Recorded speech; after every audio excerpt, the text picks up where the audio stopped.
The Missing Coach. The Fat Controller's railway was busier than ever.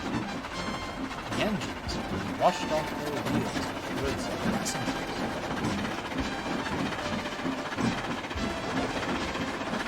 "Dirty trucks, dirty siders," moaned James. "Quit boilerating," puffed Doc. "Why, on the Great Western, that tin pot railway." "Tin pot? Let me tell you—" "Silence!" ordered a well-known voice. "Let me tell you, an engine from Scotland will arrive tomorrow to help with the goods work." Next morning, the Fat Controller was surprised to find 2 engines in the yard. "Good day," he said. "What are your numbers?" "Can't I say, sir?" said one. "We lost them on the way," finished the other. "What are your names?" "Donald and Dougie, sir." "Good. I shall ask your controller which of you belongs here." "He'll be no help to you, sir. We only gave ourselves names when we lost our numbers." "One of you," rumbled the Fat Controller, "is playing truant. I shall find out who and send him away." Soon, the twins were given new numbers. Donald was 9 and Douglas 10. They went to work with Duck in the yard.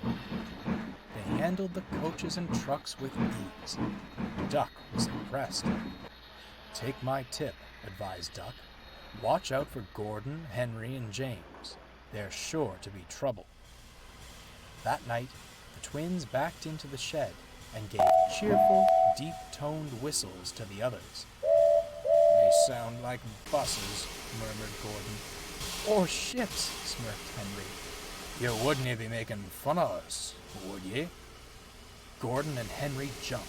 "Oh, no! Certainly not." "Mind you keep it that way." So Gordon and Henry did. The next day, Gordon arrived at the big station with the express.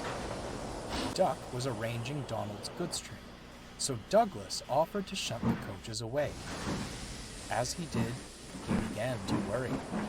"I hope the Fat Controller doesn't find out I shouldn't be here," he thought. "I couldn't abide going back." Gordon's Express has a special coach for passengers wanting to travel on Thomas's branch line. It must be shunted separate from the others for Thomas to collect.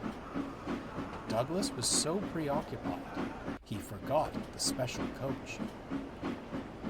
As the twins were having a drink, Thomas came fussing. "Where's my coach?" "What coach?" "The special coach Gordon brings for me. I must find it."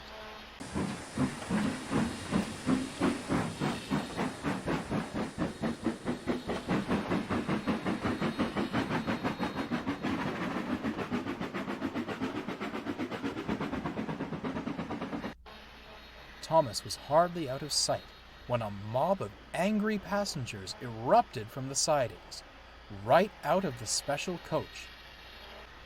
"Losh sakes!" cried Douglas. "They'll complain to the Fat Controller." "Listen," whispered his driver hastily. "I've got a plan." Soon the Fat Controller and the station master came strolling over. They were most surprised with what they found. Donald's tender sat uncoupled behind Douglas, who they thought was Donald. Meanwhile, Donald, with Douglas's tender, had left with the goods. "Ah, number 9, said the Fat Controller. "Why have you not taken the goods?" "Fault in my tender, sir," replied Douglas. "Ducky took the goods while it's mended." "I see," said the Fat Controller. "And why did number 10 leave so suddenly?" "Perhaps, sir," said Douglas, "he saw you coming and thought he was late." At that moment, Percy came puffing up. "Douglas, where would you like my stone trucks?" Percy had meant to say Donald, but he'd forgotten which number belonged to which twin. "Just leave 'em there. replied Douglas, absent-mindedly. I'll... Douglas! thundered the Fat Controller. Both engines went pale. Why are you masquerading with Donald's tender? Sir, I see what's happened here, interrupted the Fat Controller. He turned to the station master. Please tend to the passengers. I shall handle this. Douglas? When did you become number 9? That will be all, Percy, finished the Fat Controller. Off you go. Percy scampered away as quickly as he could. Douglas was left in no doubt as to what the Fat Controller thought of the trip, and suffice to say, his worries only worsened.